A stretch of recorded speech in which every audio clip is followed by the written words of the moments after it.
Africains, Africaines, bonjour. Nous sommes aujourd'hui mardi 2 juin 2020. Donc, vous êtes à l'émission Les Divers du mardi. Je vous souhaite la bienvenue sur ma chaîne Eben Boignet officielle. Je suis Eben Boignet, votre éveilleuse des consciences. Si c'est la première fois que vous suivez une de mes vidéos, je vous demande de bien vouloir vous abonner et de ne pas oublier de cliquer sur la cloche pour avoir chaque fois une notification. Chaque fois que je vais publier une vidéo, vous le saurez. Aujourd'hui, les Noirs sont à la page, comme on dit, avec le décès de cet Américain, ce décès scandaleux et crapuleux auquel tout le monde a assisté en direct grâce aux réseaux sociaux. Le monde est en pleine ébullition. C'est le sujet de mon divers du mardi d'aujourd'hui. Mais je vous donne le temps de vous installer et après le générique, nous allons continuer.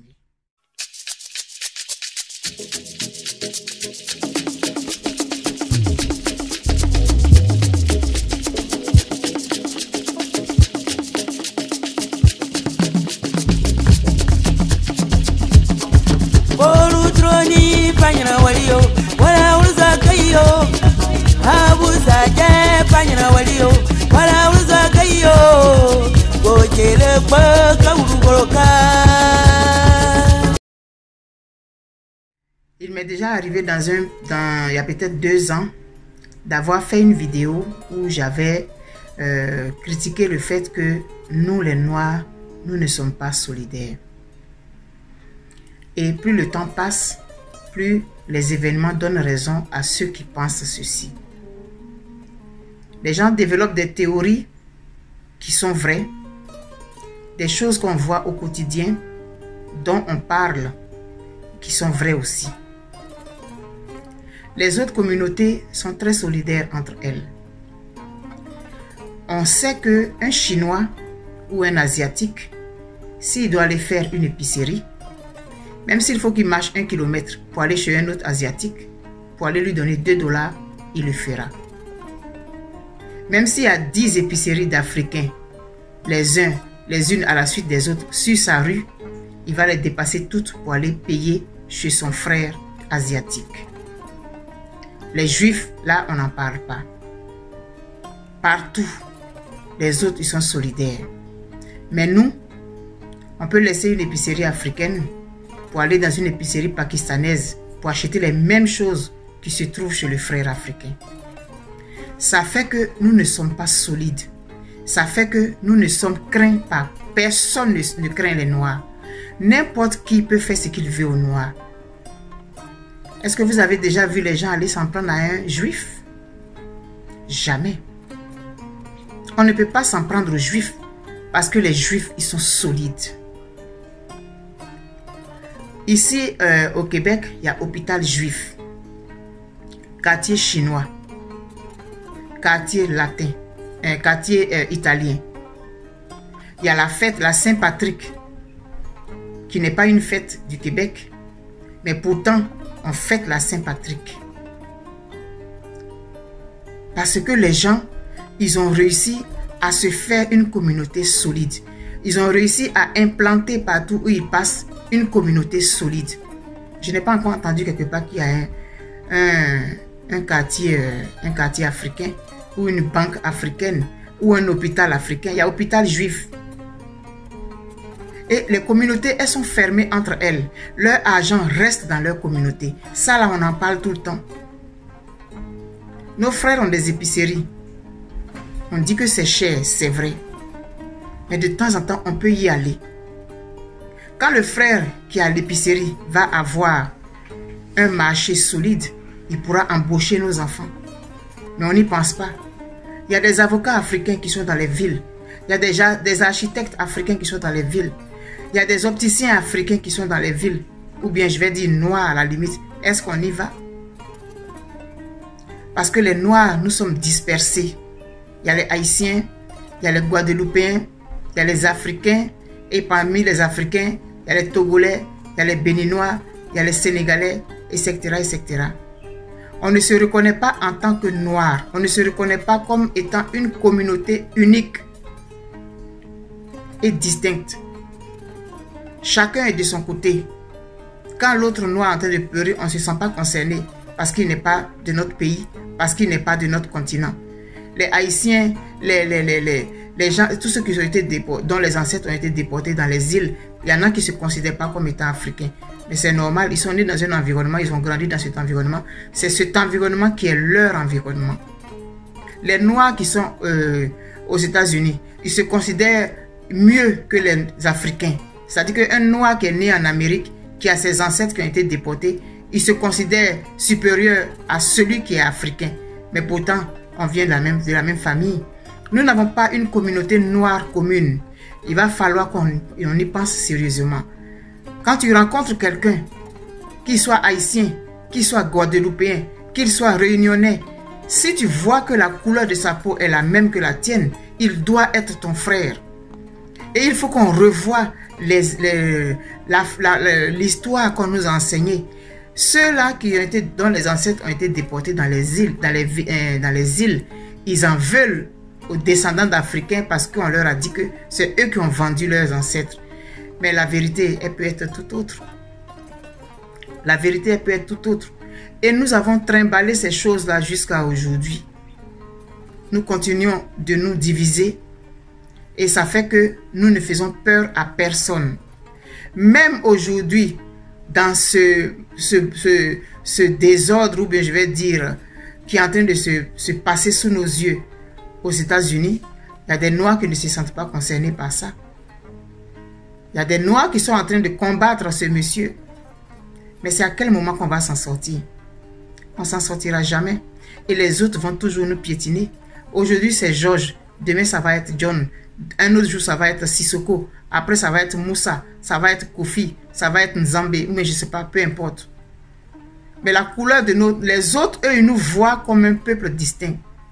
C'est les Noirs. Et c'est tout. Mais nous, on ne se voit pas comme étant un peuple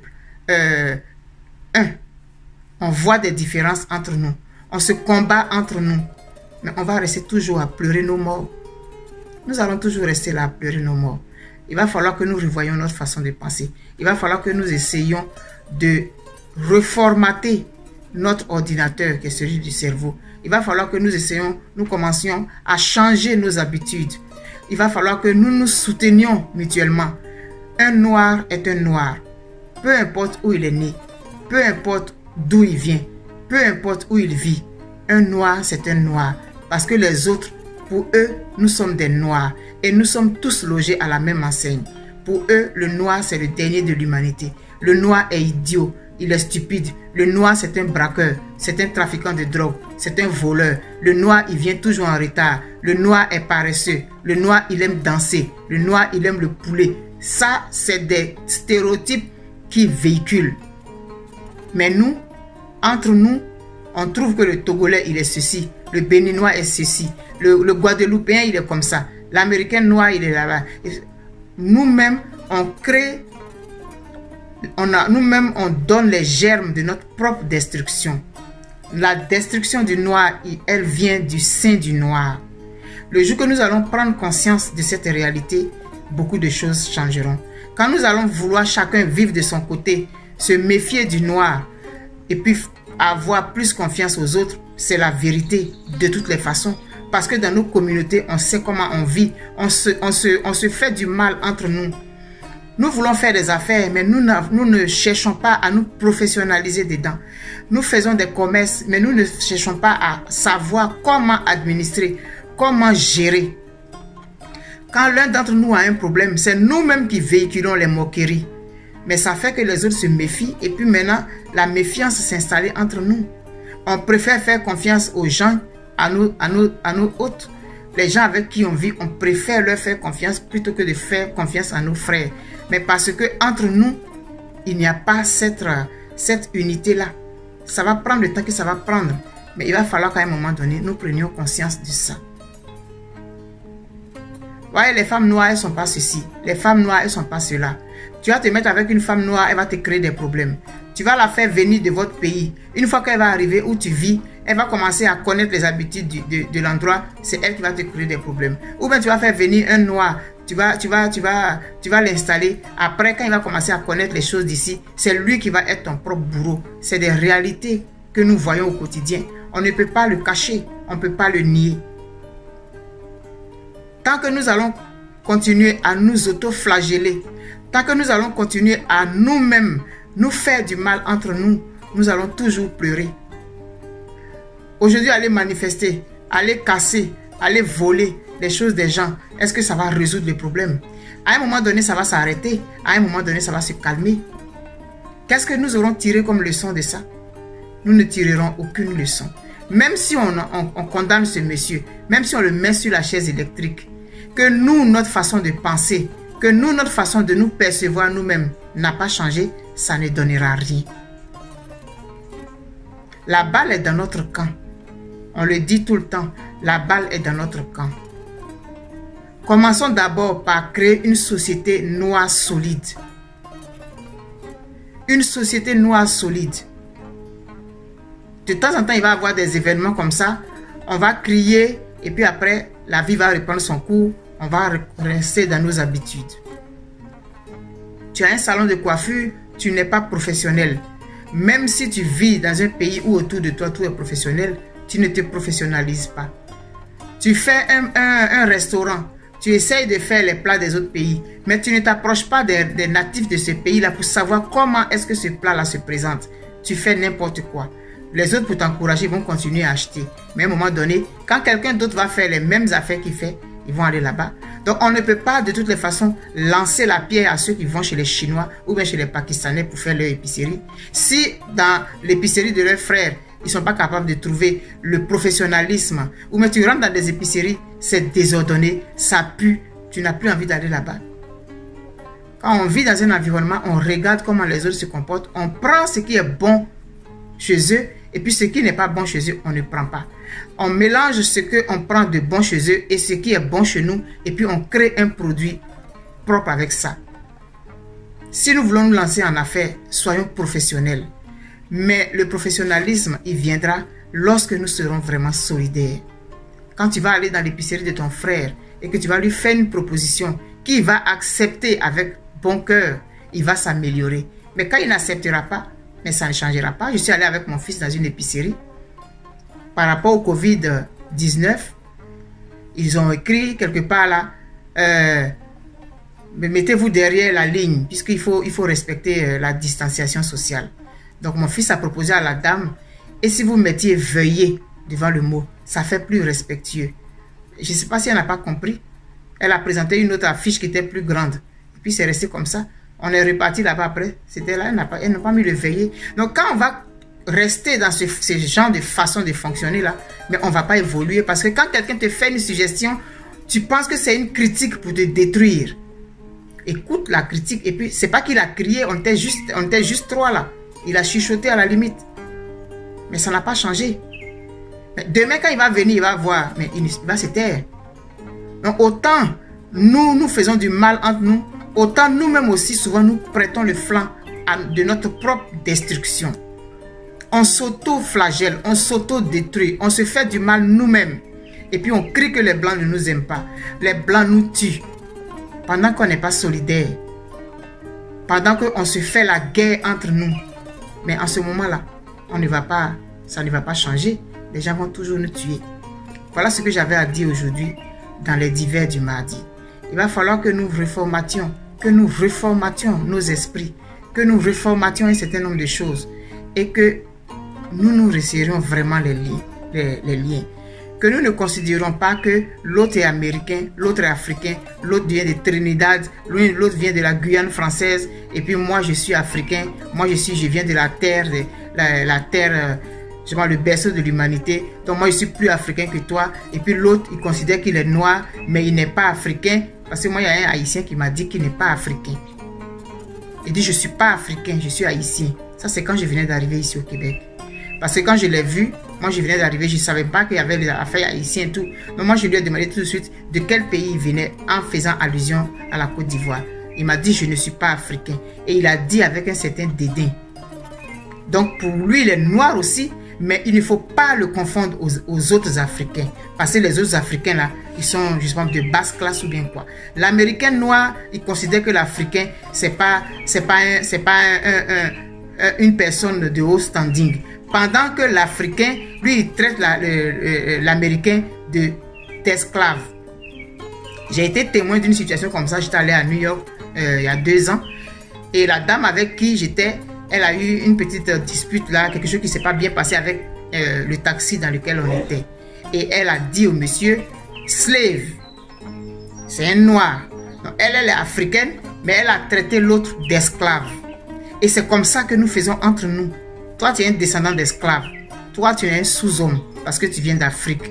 Toi, ce sont tes ancêtres qui ont déporté mes ancêtres. Donc, tu n'es pas mon frère. Je ne suis pas africain. Alors que les autres, eux, nous voient comme étant le même et unique peuple. Et c'est vrai, nous sommes le même et unique peuple. Changeons nos façons de faire.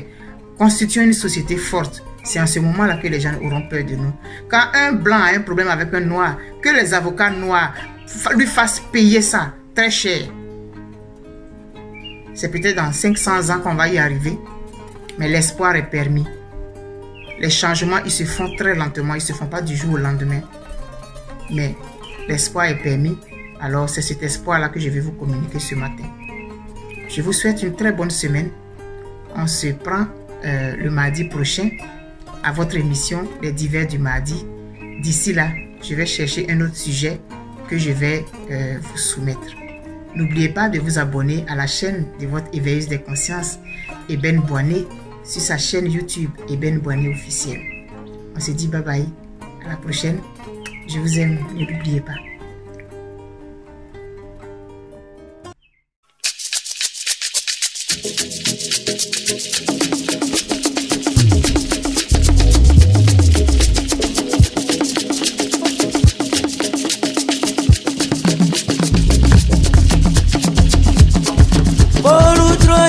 Panyana walio, wala uza kayo, abuza je panyana walio, wala uza kayo, gojele kwa